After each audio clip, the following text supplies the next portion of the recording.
Good afternoon, colleagues. My name is Linda McGuire. I'm the Deputy Regional Director for Latin America and the Caribbean for UNDP.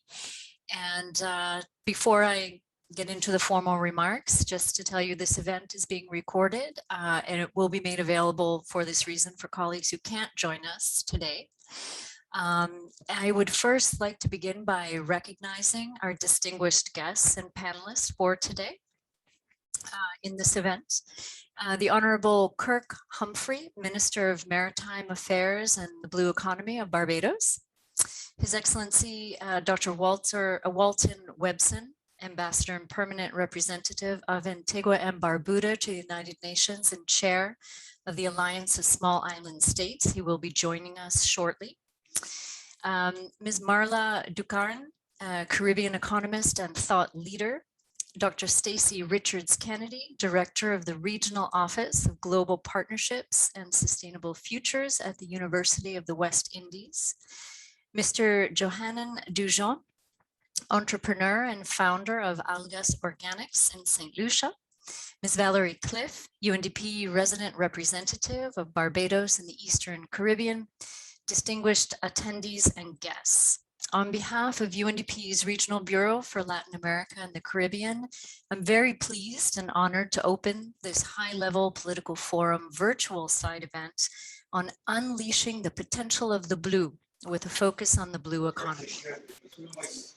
Before getting to my opening remarks today, I wanted to pause, if I may, and just say a brief word about the events earlier this morning in Haiti.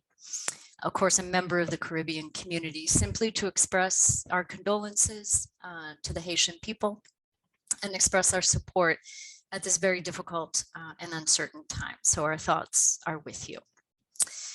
Turning back to the high-level political forum, this year's forum, the 2021 forum, is focused on the theme of sustainable and resilient recovery from COVID-19 that promotes economic, social, and environmental dimensions of sustainable development, building an inclusive and effective path for the achievement of the 2030 Agenda in the context of the Decade of Action and Delivery for Sustainable Development. So it's within this context that UNDP is hosting this side event on unleashing the potential of the blue, in order to share reflections and recommendations on the diverse opportunities that the blue economy holds to achieve sustainable development in small island developing states. As we entered the decade of ocean science earlier this year, as well as celebrated the UN Oceans Day, World Oceans Day last month, the untapped potential of the ocean and the blue economy really provides hope, I would say, to achieve not only the SDG 14, which of course is life below water, but really the entire 2030 agenda in SIDS, ensuring that no one is left behind. As we know, COVID-19 exposed many vulnerabilities faced by SIDS, but it also offers countries an opportunity to build inclusive and effective paths to achieve the sustainable development goals. So as Caribbean SIDS do face multiple crises, from the pandemic to climate-related hazards and natural disasters, as we've just seen with Elsa or with a volcano in St. Vincent's, as examples of this, governments continue to look for ways to diversify their economies and create jobs while enhancing resilience to shocks. And unleashing the potential of the blue provides a major opportunity to achieve significant socioeconomic development in the region. So UNDP's approach to unleashing the potential of the blue is underpinned by partnerships and informed by the necessity to protect and restore existing ocean resources that supply both food and livelihoods to the region's population, while catalyzing and enhancing sustainable economic activities derived from the ocean. As such, UNDP's blue economy global investments have been scaled up to $210 million, including current and upcoming projects. Additionally, UNDP's corporate offer on Rising Up for SIDS focuses on key multipliers to accelerate progress towards the SDGs in the 3 pillars of blue economy, digital transformation, and climate action. So I'm very pleased to be joined today by UNDP Barbados in the Eastern Caribbean. In this event, this office has really been doing a lot of very innovative work to advance the blue economy in the region under its Blue Economy for Green Islands approach. With exclusive economic zones on average 400 times larger than their land space, the Eastern Caribbean is committed to finding ways to transforming their economies by tapping into the blue economy. So I welcome and look forward to the contributions of our featured keynote speaker, whom I will introduce in a moment, and distinguished panelists as they share solutions to advance the blue economy in the Caribbean, including the unique opportunities that the blue can provide the region's recovery from COVID-19, of course, and from other crises. And we will continue to collaborate to build forward better for people and for planet. So without further ado, I'm very pleased to introduce the Honourable Kirk Humphrey, the first Minister of Blue Economy in the world, to provide the keynote address. The Honourable Kirk Humphrey is the current Minister of Maritime Affairs.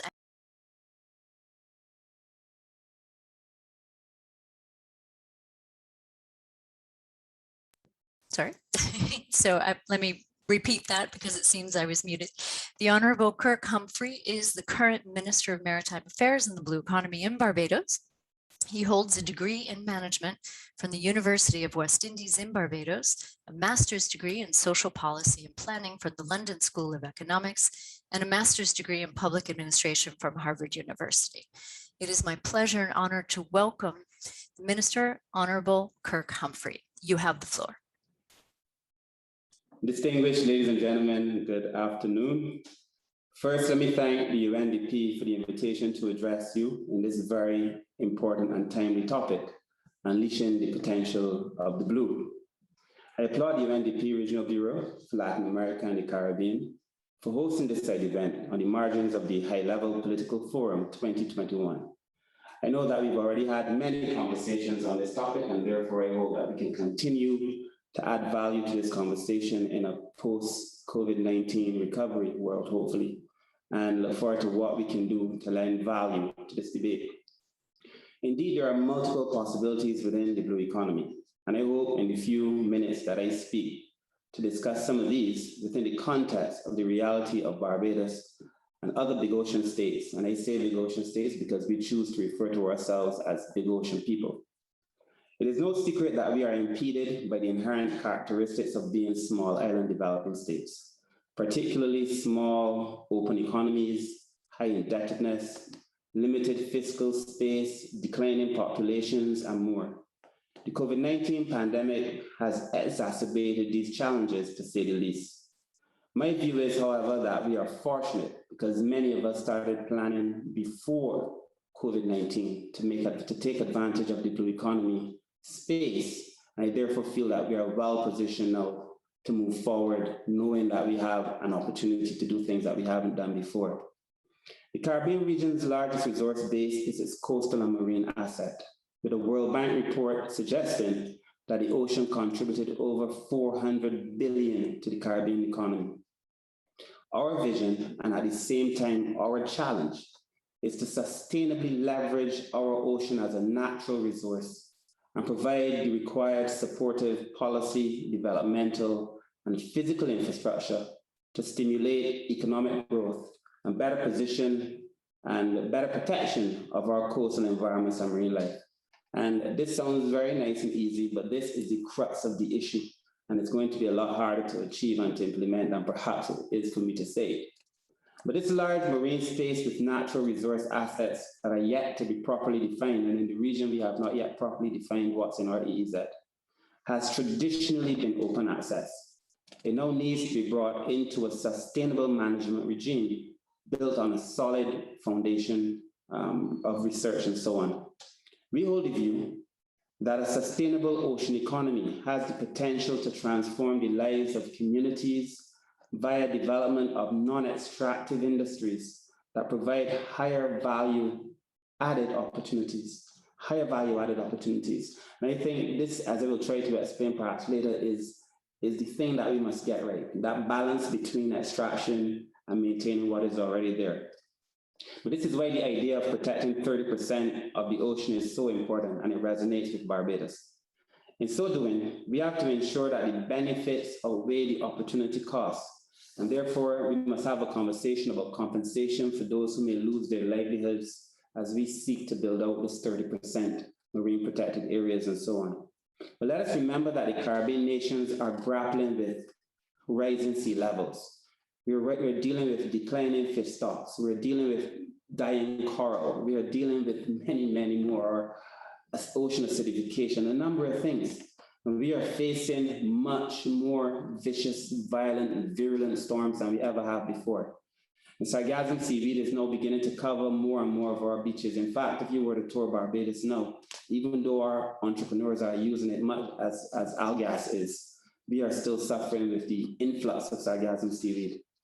We are investing in mitigation, we are investing in adaptation, we are going renewable, we've banned petroleum-based plastics, we are protecting our coral, we are doing a lot of things. We're discussing marine parks, but we all know that this is not enough. So as I speak to you on this 7th day of July, less than a week ago, Barbados was dealing with a hurricane, a Category 1 hurricane in Barbados in July. The hurricane in July is almost unbelievable, but to have one in Barbados in July is even doubly more unheard of and unbelievable. It tells me that we need now to do something, that we need to take it seriously. I remain resolute in the view that while we have done little in the climate's offense, we are the victims of its manifested discontent. This could be a whole speech, but I will not do that to you all today. But I just know that what we are facing, a lot of it is not due to our own actions. I also recognize that, as you already said, that in order to maximize the power of the blue economy, we must do so through partnership. And I wish to thank the UNDP for the work they're doing with us on our scoping study, the IDB for our strategic roadmap, the FAO for the work in fisheries, the IMO for the work in shipping. We cannot do this on our own, and we are therefore very thankful. We also want to acknowledge that we are currently working to develop our marine spatial plan with the Nature Conservancy, and we'll be rolling that out very soon, and that in the next 3 to 5 years, we hope to conclude it, and that Barbados will have a marine spatial plan for its entire EEZ.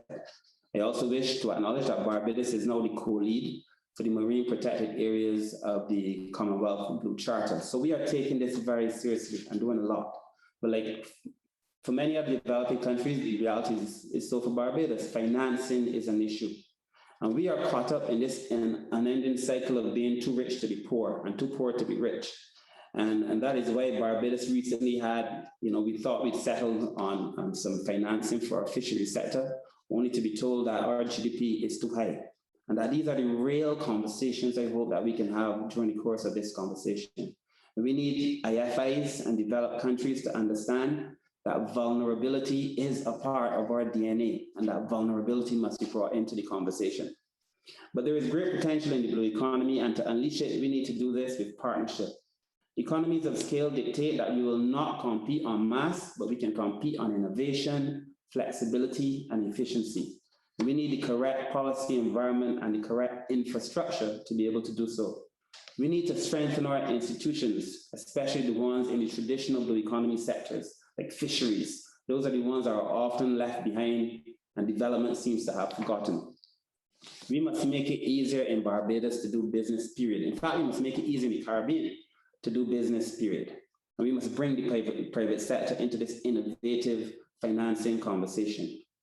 We also need an integrated, cohesive policy accepted in the entire region. And if COVID hasn't taught us that this region is one and nothing wrong. So as minister, but more important, as a human being, I make these final points to all who are listening. 1, in some cases, the existence values or the bequest values are more than the extractive values. That is, for example, our sea turtles, our corals, our biodiversity, our fish stock is worth a lot more alive than it is dead. 2, that many of the SDGs can be addressed through a sustainable blue economy framework, of course, including Goal 1 and Goal 2, ending poverty and hunger respectively. I think we can achieve that and all the others through managing sustainably our blue economy. And 3, understanding ecological economics is critical in these times, and that it simply makes sense to preserve the assets from which all of our income flows. I mean, tourism-based economies depend primarily on our blue economy space. So as you embark on your discussions, I therefore implore you to be honest and innovative, and to treat every idea with enthusiasm, but to make sure that they meet with some rigor, so that we develop ideas that not only sound good to Caribbean people, but ideas that are good for Caribbean people. I therefore wish to thank you. I wish you all the best in your panel and your further deliberations, and I wish you all a very good afternoon. Thank you very much. Thank you so much, Minister Humphrey, for those really insightful remarks. And I know that our colleagues on the panel are going to bring forward many of the issues that you included in setting the scene. So very important introduction and contextualizing the discussion which will now take place. So without further ado, I'd like to hand over the moderation to my colleague, Valerie Cliff, the UNDP resident representative in Barbados and the Eastern Caribbean. Over to you, Valerie. Thank you so much, Linda, Deputy Director, and Excellency Minister Humphrey, for your statements. As Linda said, we're now going to move on to the panel section of the event, and I'm honored to introduce our panelists and the order they will be speaking. We'll first hear from Ms. Marla Dukaran, a renowned Caribbean economist, policy advisor, and thought leader. Then Dr. Stacy Richards Kennedy, Director of the Regional Office of Global Partnerships and Sustainable Futures at the University of the West Indies, UWI. Mr. Johannan Dujon, entrepreneur and founder of Algas Organics in St. Lucia, and a featured person on the Forbes list of 30 under 30 in manufacturing and industry. And finally, we'll hear from His Excellency Dr. Walton Webson, Ambassador and Permanent Representative of Antigua and Barbuda to the United Nations, and also Chair of AOSIS, the Alliance of Small Island States. Dr. Webson is attending another event, but he expects to be joining us by that time. So Marla, if we can start off with you, if you could help kick us off, as Minister Humphrey talked about our thinking moving from small to big. So from small island development states, SIDS, to bosses, big ocean states. As one of the most recognized Caribbean economists, what are, in your opinion, both the challenges as well as the opportunities related to harnessing the full potential of the blue economy approach and for economic diversification in the region? So Marla, over to you. And I guess we say these days, you have the screen. Over to you, Marla. Thank you, Valerie. And I like that, the bosses. Good afternoon, everyone. And with all protocols observed, I wish to thank the UNDP for inviting me to speak on this forum on the blue economy. And Valerie, this is a multifaceted question that I have to address. So I will tackle it in a few parts. First of all, what is economic diversification and why is it something that we seem to have been discussing in this region since I was a child, which is a long time ago, but which has in general thus far in the Caribbean remained elusive. And I think that it's because our leadership perhaps don't really fully understand why diversification is important. And they seem to chase with vigor whatever works well at the time. I mean, first it was sugar and other agricultural products, and now it's largely tourism. But we have all heard the adage, don't put your eggs in one basket. So what economic diversification does is it's simply a risk management tool that allows us to create more baskets in which to put our eggs, but it also allows us to produce more eggs.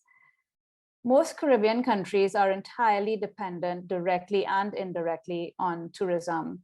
And we have seen, as the minister just mentioned, sargassum, for example, to chickpea, to COVID-19, to La Soufriere, to Hurricane Elsa last week here in Barbados, and all her predecessors, that this sector faces many ongoing threats. It's not one-off threats, it's ongoing threats. And therefore, putting almost all our eggs into this tourism basket alone is not serving us well.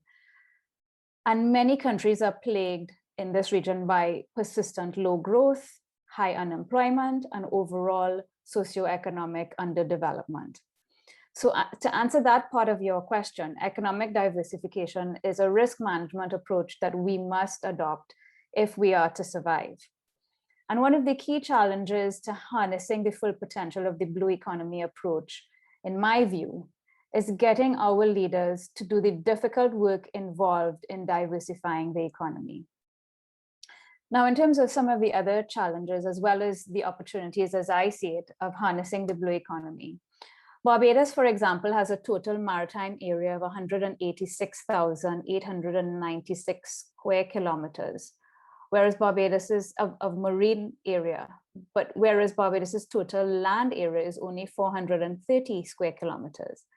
So this means that Barbados has over 432 times more ocean than land. So the ocean must be a major component of any smart diversification and development strategy, but especially in Barbados, which is a water scarce country. And isn't that ironic? The Barbados Blue Economy Scoping Study conducted by the UNDP and published a year ago highlighted 5 thematic areas of focus. 1, creating an enabling environment to support the blue economy. 2, tourism and leisure. 3, harvesting of marine living resources. 4, ports and shipping. And 5, extraction of non-living resources and energy generation. All within the aspiration of the government to maximize access to and use of the marine resources that fall under its jurisdiction, such that it becomes a significant contributor to the national economy without jeopardizing the health of the ecosystems that the maritime environment protects. So I wish to focus on the last of those thematic areas and discuss the potential opportunities and challenges related to the extraction of non-living resources and energy generation, because I see this as critical to Barbados, which the cost of energy is very high here. And as mentioned earlier, Barbados is also a water scarce country. So the utilization of its seawater via desalination to provide potable water for its residents, to me, is an obvious opportunity, which of course is already being tapped. But what about creating an industry around this desalinated water, where the output is exported and where the energy inputs are derived from the renewable resources available right in the ocean, such as wind, ocean tides, and even solar? What if this desalinated water could be channeled intentionally to support the creation or expansion of other industries, such as aquaponics, for example, and agriculture more broadly? And this brings me to another point regarding challenges, specifically to that of energy, which I see as a major challenge here in Barbados. Coming from Trinidad and Tobago, which has been an oil producer for over 100 years, I understand very well the temptation of oil and gas. And my understanding is that Barbados potentially sits on significant hydrocarbon resources. And therein lies what I see as a potential challenge with respect to harnessing the blue economy for diversification and development. Based on what is known as the resource curse, or the paradox of plenty, it is no coincidence that the countries in this region which produce hydrocarbons, such as Trinidad and Tobago, Guyana, Suriname, and of course, Venezuela, these are the most spectacular socioeconomic underperformers in our region. What differentiates these countries and their natural resource-driven economic outcomes from the Norways, Canadas, and Australias of the world is institutional strength. Pouring oil onto an institutionally weak country like Guyana, for example, is not likely to solve its development challenges, unfortunately. But already being one of the region's strongest institutionally, if Barbados is able to prepare itself from an institutional standpoint, especially its environmental laws and regulations and its fiscal frameworks, is able to establish a sovereign wealth fund upfront, is able to learn from the mistakes of Trinidad and Tobago, for example, and mitigate the risks of repeating them, and is able to tap its more experienced friends who got it right, like the Canadians and the Norwegians, for example, and ask them to assist with negotiations with the oil companies, then I think Barbados could be potentially the region's first diversified blue and green hydrocarbon producer, perhaps even in the world. And I think this is the real challenge. I am sure you've heard that oil and water don't mix. But if Barbados could mitigate the risks and challenges as outlined above, I believe Barbados can successfully use its maritime resources to become more diversified and fully energy independent in the medium term, based on renewable resources and hydrocarbons, all sourced offshore in the ocean. This would be a first of its kind blue economy approach in the Caribbean. I thank the UNDP for the invitation to participate in this forum, and I thank you, the audience, for your attention. And I look forward to your questions in the Q&A session later, hopefully, if we have time. Thank you. Thank you very much, Marla. That's a fascinating concept of both a blue and a green hydrocarbon producer as a possibility for Barbados' future and hopefully more countries in the Caribbean. Thank you so much. We're going to move now to our second panelist, Dr. Stacy Richards-Kennedy. Dr. Stacy Richards-Kennedy, the University of the West Indies is not only one of the top universities in the world, but it's also a pioneer in promoting sustainable development research and the application of that research in the Caribbean. Since 2019, UNDP and the University of the West Indies established the Blue Economist program. And earlier this year, UWI's Oceanography and Blue Economy Center was created. Can you please share with us the evolution of the Blue Economy program and how you view the role of the University of the West Indies and other academic institutions in unleashing the potential of the blue economy? Thank you so much, Stacy. Thank you, Valerie, and greetings to all joining us today, and all courtesies extended to our keynote speaker, Honourable Minister Humphrey, our UNDP representatives, Ms. Maguire and Ms. Cliff, and our distinguished panelists.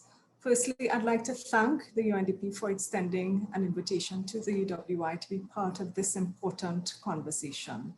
The Blue Economy program forms part of our UNDP public policy think tank for a blue economy, which was established at the time of renewing our MOU with UNDP in September 2019 at our SUNY UWI Center for Leadership and Sustainable Development in New York, coinciding with the very important UN Climate Summit.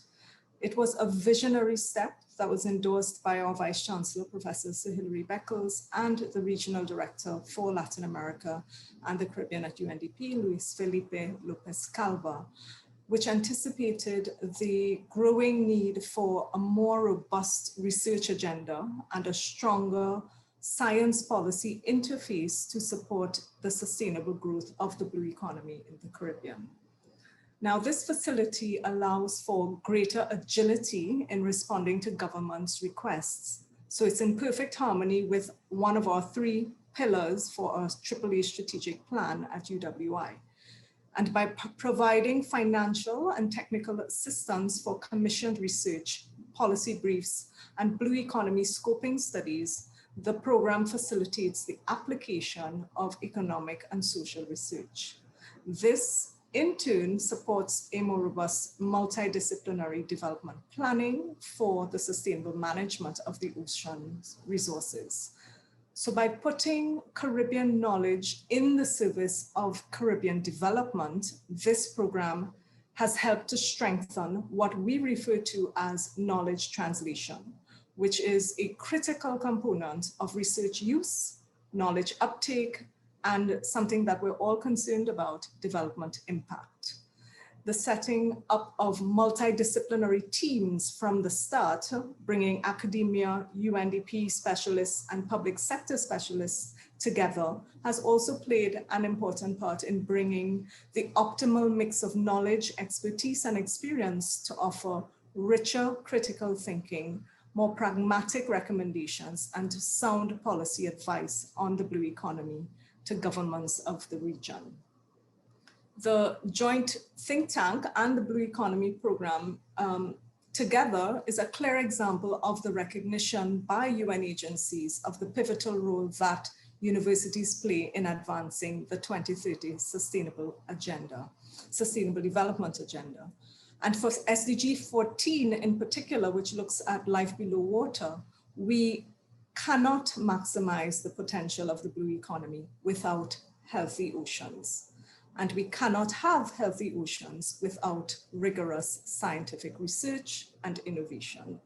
So just yesterday, I was on a panel with marine scientists from the University of Bergen and the University of Cape Town to discuss the importance of partnerships for Caribbean SIDS to conduct the science we need for the ocean we want. And UWI was also invited to join a network of universities across Latin America and the Caribbean in the launch of the University Network for Sustainable Development, led by the United Nations Institute for Training and Research, UNITA. As an activist university, we at the UWI are committed to strengthening academic industry alignment. And this is another pillar of our UWI strategic plan. To work closely with our multilateral development partners to support the creation of new technologies, innovations, digital tools, and so on that would maximize the potential of the blue economy in areas such as fisheries, maritime transport, tourism, sargassum harvesting, and many more of the areas that Minister Humphrey would have touched on earlier. A specific example from our researchers at Cave Hill campus in Barbados, Dr. Legina Henry and Dr. Nikolai Holder, is that they are actively working in driving research on the conversion of sargassum to biofuels. And let me also mention an important publication entitled The Caribbean Blue Economy that was produced by our own UWI professors Robin Mahan, Hazel Oxenford, and Patrick McConney at Surmise, together with Dr. Peter Clegg. And as you know, the Surmise unit at Cave Hill is very well recognized for its outstanding research and projects that help to advance marine conservation and ocean science in Barbados, yes, but also across the Caribbean. We have vibrant teaching and research programs also at our other campuses, St. Augustine campus in Trinidad, as well as Mona campus in Jamaica, our Five Islands campus in Antigua and Barbuda, and our open campus. But time does not permit us to get into all of the fantastic work that they are also doing. However, to make all of this information easily accessible and available to our diverse stakeholders who are working on building out the blue economy, UWI partnered with UNDP to create a climate action web portal, which is available at uwi.edu/climateaction. And this web portal received an EduAd award earlier this year. So we thank UNDP and all the partners who work with UWI to ensure that we give greater visibility and access to the research and other work that our staff members are doing across our campuses. Let me also mention a distinguished lecture that we hosted at our regional headquarters on the blue economy, where the World Bank Global Practice Manager for the Environment and Natural Resources, Dr. Valerie Hickey, underscored the importance not only of improved scientific data as one of the principal drivers to better understand and quantify the value of the blue economy, but she also emphasized the importance of strengthening institutions, which Mala just mentioned, because this is what will support the development of the blue economy and will foster increased economic diversification and resilience of our region. So while we look at building country resilience, which is of course very important, and we also talk about building community resilience in the face of natural disasters and the response and recovery of the communities, we also need to look at institutional resilience, which will be very important to having that sustainability and to ensuring that the institutions can help the countries and the communities recover more quickly. Now, Valerie, you also mentioned the recently established Center of Excellence for Oceanography and the Blue Economy at our UE 5 Islands campus in Antigua and Barbuda. And this too is an excellent example of how our regional university is responding to the need for increased access to education, training, and research. And that's the third pillar of our strategic plan. The UNESCO data show the very low rates of tertiary enrollment, in Caribbean and particularly in Eastern Caribbean countries, with only 2 out of every 10 post-secondary students actually progressing to tertiary education. Now, this is something that needs to change, and we are working aggressively to change this, so that we can help to unleash the potential of the blue economy by bolstering opportunities for learning, training, and research. Now, through a very important MOU that was signed between the government of Antigua, the Association of Commonwealth Universities, and UE, the center is being developed and has the support of other partners such as the Commonwealth Secretariat, the Commonwealth Enterprise and Investment Council, and the UK Centre for Environment, Fisheries and Aquaculture Science. And this center will be an important part of a virtual hub of all UWI's specialized centers that work on climate, sustainable development, and disaster risk reduction, which is the UE Global Institute for Climate Smart and Resilient Development. Now, this virtual hub will play a very important role because given the interconnected nature of the SDGs and the increased demand for multidisciplinary responses, the UE Global Institute brings together the specialist expertise from across our UE system through digital platforms and will have strategic direction from our eminent UE scholars who are doing cutting edge research across our campuses. So you may know some of these professors already, but I'll mention their names because I believe it's extremely important to celebrate them and to thank them, because it's through their hard work that the UWI is receiving increased global recognition and also has been ranked among the top 100 Golden Age universities. Persons like Professor John Agard, Professor Michael Taylor, Dr. Patrick McConney, Dr. David Smith, Dr. Donovan Campbell, Dr. Hugh Seeley from Barbados, Dr. Emily Dickford, and Mr. Jeremy Collymore, and Dr. Evangeline Innes Springer. These colleagues, together with many other colleagues across our campuses, are really driving our science and our research agenda linked to sustainable development, climate action, and marine science. Now, in summary, universities play an important role in providing data for evidence-informed policy making, as well as decision making. But we also have a responsibility to shine light on issues related to rights, justice, and equity. And let me just mention here that there's some important work that we're doing on climate justice and just transitions through a partnership with Open Society Foundations.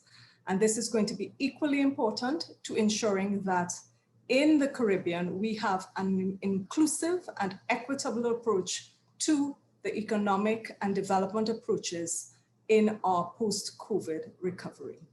So as our region grapples with multiple crises, the climate crisis, the pandemic crisis, and the resulting financial crisis, it is clear that now more than ever, the region will need science and data to drive the development of the Caribbean's blue economy. The troubling reality, though, is that prior to the pandemic, less than 1% of GDP was actually being invested in research and development.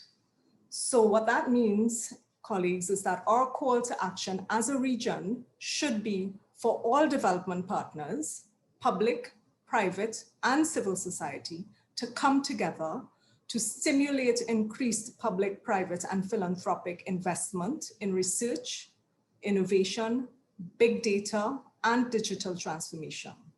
Because without a doubt, we will need this to move forward. We know that knowledge capital will be the driving force for building forward better and for creating more sustainable and more inclusive and more resilient Caribbean economies for future generations. So I'll hand back to you, Stacy, Valerie, as moderator. Thank you.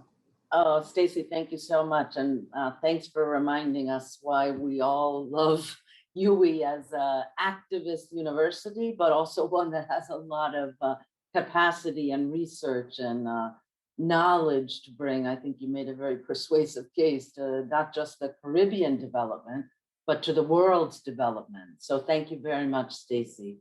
We're going to move to our entrepreneur now, Mr. Johannan Dujon from St. Lucia. Mr. Johannan, who's the entrepreneur and head of Algas organization. The role of the private sector to accelerate the achievement of the SDGs, of course, is crucial. UNDP and many other partners are actively engaged in the debate of financing for development, which is particularly relevant for SIDS and countries highly indebted with limited access to concessional financing. So really it's the private sector that we're counting on. As founder and managing director of Algas Organics, the Caribbean's first indigenous agriculture biotechnology company in the region, how do you see the role of innovators, entrepreneurs, and capital markets and incubators in the Caribbean? And what additional steps do you think are required to promote an enabling environment rooted in innovation for businesses to grow while promoting sustainable development? So Johannan, I think your microphone is muted. If you can unmute, and then you have the floor. Thank you so much, Valerie. All protocols established. Thank you to the UNDP for having me here. I think the answer to your question is really a two-pronged approach. As Caribbean people, the first aspect of it, I think as Caribbean people, there are things that we need to do for ourselves rather than waiting for others to do it. And then once we actually get these things going, I think that's when you could actually engage development partners, moving in a joint direction. And I think that's what political capital and just the political will really to make change comes from. If it's one party dragging the other along a development path, it's not going to happen. So I'm going to segue a bit, but I think internally what needs to happen on a national level, and I'll come down to the entrepreneur, we need to move away from the victim mentality as just people in the Caribbean. Yes, we are prone to exogenous shocks. We've heard this at every conference for the last 20 years, and it's true. But what are we going to do about it? Because saying that doesn't prevent them from happening. And so we need to move away from, I think, from what I've seen in my experience, a victim mentality to, okay, this is the reality. How do we mitigate those risks? But also, how do we capitalize on some of the opportunities that may exist as far as that is concerned? And I'll buttress that point by touching on the point that the previous speaker made, in panelists made, in terms of less than 1% of GDP has been spent on R&D. It's no wonder the region has chronic low growth, because if you're not investing in sustainable technologies to actually improve processes, improve productivity, then you're not going to grow. And that's as simple as it is. And the third thing I'll say before I jump into direct response is, I love UWI. My mom was educated there, my brother, my wife. But, I think we need to move away from doing research for research's sake. Okay? I think there've been reams written on almost every issue the Caribbean has faced since the Caribbean became the Caribbean in terms of the geopolitical aspect of things. So there's reams on regional integration. There's reams on diversification. And the last thing we need is more research and information and reports to just sit on a shelf. So we need to move away as a region from research for research's sake and actually allow the research to drive, policy, yes, but more so innovation, because innovation doesn't require political will. Companies will innovate because they need to survive. And that innovation, if it's happening cumulatively, is going to drive economic growth. politicians and governments, do they innovate? What is that? They need political will to innovate. And that's something that you can't necessarily control, right? And so with that, I would start off by saying that I definitely agree that the private sector's role in achieving the SDGs cannot be, I would say, overstated. I firmly believe, though, based on my observations and the numerous examples in the Caribbean, that development financing, I love what the UNDP is doing. I think that development financing should not be concentrated solely in the hands of the public sector. I mean, high debt, fragile economies, and again, limited innovation do not make for strong business cases, especially for sustainable growth in the post-COVID situation. And so the public sector, as we've seen, doesn't always innovate or create new products which sustainably drive economies. And what you find is the focus is usually on infrastructure and paying the public sector wage bills and servicing debt. And so that's not necessarily it's how you keep a country open, but is it how you're going to sustainably develop a country? Probably not. And so I see entrepreneurs playing a pivotal role here when it comes to development outside of the role of what we call traditional businesses. So we're looking at the agricultural technology, ag tech, you're looking at blue tech, etc.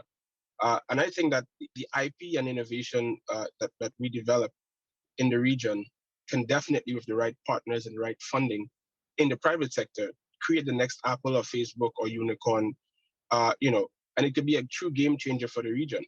And I'll use Algas as an example. We started in a garage, similar to how Facebook, similar to how Amazon and Disney started in a garage, and today we're a $5 million company, approaching almost a $20 million US valuation, and processing a few million pounds of sargassum, and soon out of just St. Lucia, but other countries as well, solving the issue at scale. And that happened with early support from UNDP with Mr. Giles Romulus, who I will always give credit to, because I walked into his office as a very young man, 21 years old, pitched an idea to him. He invested in that as an early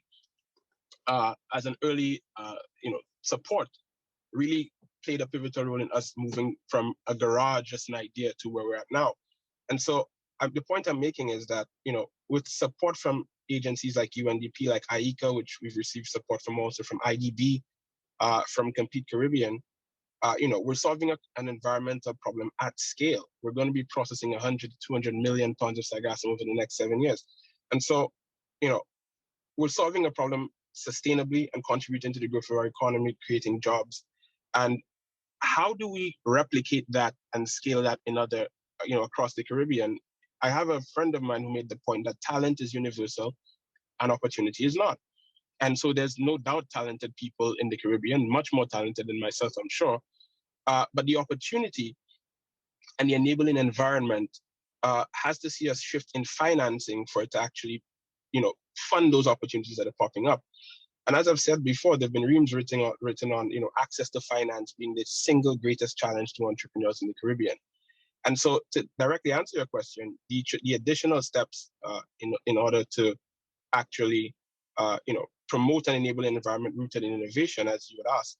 One, it really has to do with improved access to grant funding and financing for sustainable innovation. We talk about de-risking. We need to de-risk innovation. And what do I mean by that? Having gone through the system myself, it's one thing to talk innovation, it's another thing to fund it. And innovation without funding, it's basically a daydream, really a nightmare. And I think for too long, the two have been divorced, and that's the reason the results have not been, as strong as we'd like in the region generally. Banks are simply not built to invest in innovation.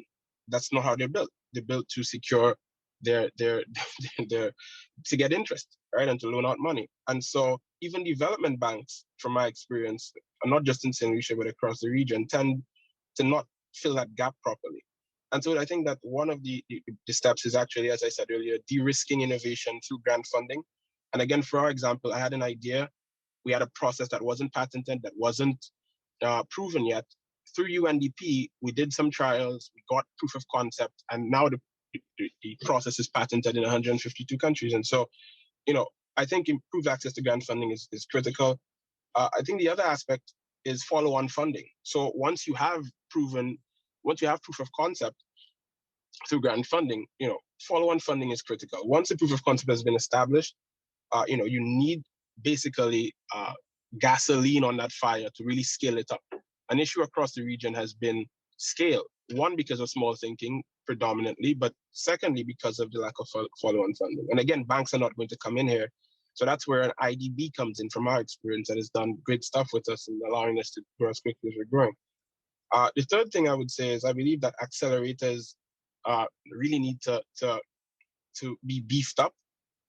Innovation hubs are critical. There are so many accelerators already doing pretty much the same thing.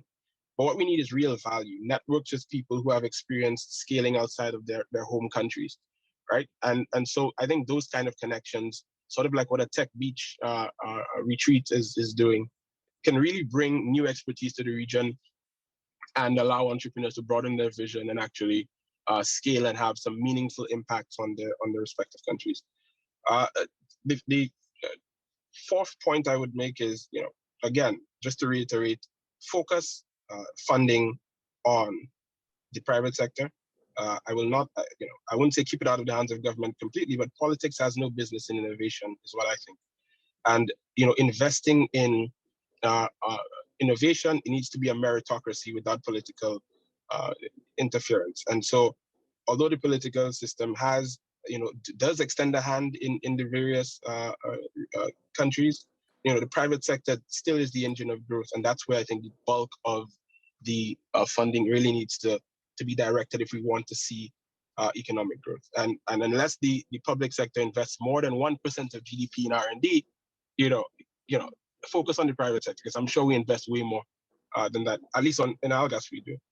And the final thing would be IP protection. The IP protection rights in the Caribbean are ridiculous or non-existent, at least in St. Lucia. And how do you encourage people to innovate or create an enabling environment when their innovations are not protected? We had to jump through a lot of hoops to get the patents that we have, but we did it.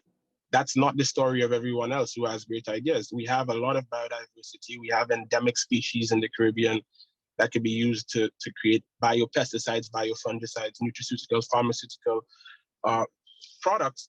But we really need, at a policy level, to support those things. And it really shouldn't be, solely in the hands of the government when it comes to dealing with these things, because it's not been done really. So some more work with WIPO is critical to, support IP development and protection in the region. And I think we'd be well on our way to the enabling environment. For us, it's a factor of we should stop penalizing, I find, innovation in the Caribbean. It's really, pardon my language, but hell to innovate here. You have institutions that don't have capacity to actually help you. You have the issues with access to funding. And if you're not from a very fortunate family like I have been, then it's a problem. You're not going to get anywhere, right? So my duty and my passion, apart from entrepreneurship and being successful myself and solving the sargassum issue, is really helping build systems that are going to actually empower other entrepreneurs that don't have to go through some of the hell that I went through. And really, rather than challenge just unnecessary hardship, supporting and creating those enabling environments. It's not an enabling environment in the region for entrepreneurs for the most part. And that's why a lot of them set up shop in other countries. I'll give you an example of sargassum. The support that we've received locally has been limited. We've spoken to other countries and in the region, in the English-speaking Caribbean, and the vision that we're seeing to turn this into a $1 billion industry, they're not seeing it, but Mexico is. So what am I going to do? Am I going to argue with small island developing states to put a sargassum manufacturing plant in those states, or are we going to, put a plant in Mexico? Well, business doesn't work like that. Business works where you have enabling environments, and I'm saying that in conclusion to say, once those are built out, we're not going to just encourage entrepreneurs who live in the Caribbean to invest there. We're also going to encourage foreign direct investment outside of just tourism. So I'd like to end with that. Thank you. Johanna, thank you very much. Those are very practical recommendations that you just made. to try to help future entrepreneurs to follow your footsteps. So really, thank you very much. I think that was very, very concrete and practical. We have our final panelist, who I think has now joined us. I see he's joined us. Ambassador Dr. Walton Webson, permanent representative of Antigua and Barbuda to the United Nations and chair of the Alliance of Small Island Developing States. Of course, when AOSIS was created about 30 years ago, there's a lot has happened since then. And I think recently there's been nothing more important than consolidating and amplifying the voice of SIDS, or as we now call them, bosses, big ocean states, for the world to come together and finally address climate change before it's too late. Ambassador Webson, what are, in your opinion, the main areas in which SIDS can collaborate through a blue economy approach to increase the resilience and economic diversification of SIDS globally? Ambassador, thank you so much for joining us. We have about 10 more minutes only. Thank you so much, and you have the screen and the floor. Thank you very much, and a very good afternoon to everyone. And my apologies for joining a little late. I have been experiencing technology problems all afternoon. But let me just share some thoughts and about I thank the Regional Bureau for Latin America and the Caribbean for hosting this and giving us the opportunity to share some views and some thoughts and perspectives on small island developing states and our economy. The ocean, which forms the majority of our territories, are a critical resource for SIDS. It provides us with food, security, it sustains our livelihood, and it enables us and our economy to grow. We also have close cultural ties with the ocean, as well as unique traditional knowledge on sustainable use and management of the oceans. However, there is still a vast untapped potential to be unlocked from the blue economy. We just heard the colleague from St. Lucia emphasizing some of the potential that is being stifled. Utilizing new developments in science and innovation and technology must be unlocked. There are a number of challenges which continues to inhibit the development of the blue economy in the Caribbean SIDS, such as high vulnerability to environmental degradation, restricted access to international markets, limited economic diversification, insufficient capabilities and capacities in resources, as well as the escalating impacts of climate change, which we have heard a lot of. While these challenges existed even prior to the COVID-19 pandemic, this crisis has greatly exacerbated them. As primary focus shifted to addressing the more immediate and more socioeconomic issues that we face as a result of the pandemic. However, this crisis also provides the unique chances or opportunities to align investment in recovery with our sustainable development aspirations and climate targets. This is an opportunity for us that should be utilized and not missed. We should look at this and utilize it strategically, balancing short-term impacts with the longer-term development priorities and objectives. Resolving the climate crisis continues to be the top priority for small islands. And we recognize the important role the ocean already plays in our regulating the global climate. However, there is further untapped potential that we can sustainably harness with mitigation and adaptation, such as ocean thermal energy, conservation and wave energy for power generation. In addition to all of this, to the environmental co-benefits, these new industries have the potential to stimulate economies through creation of new jobs and the spin-offs that come from these industries. Reducing fiscal burdens arising due to reliance on fossil fuel and enhance the overall resilience of SIDS to external shocks.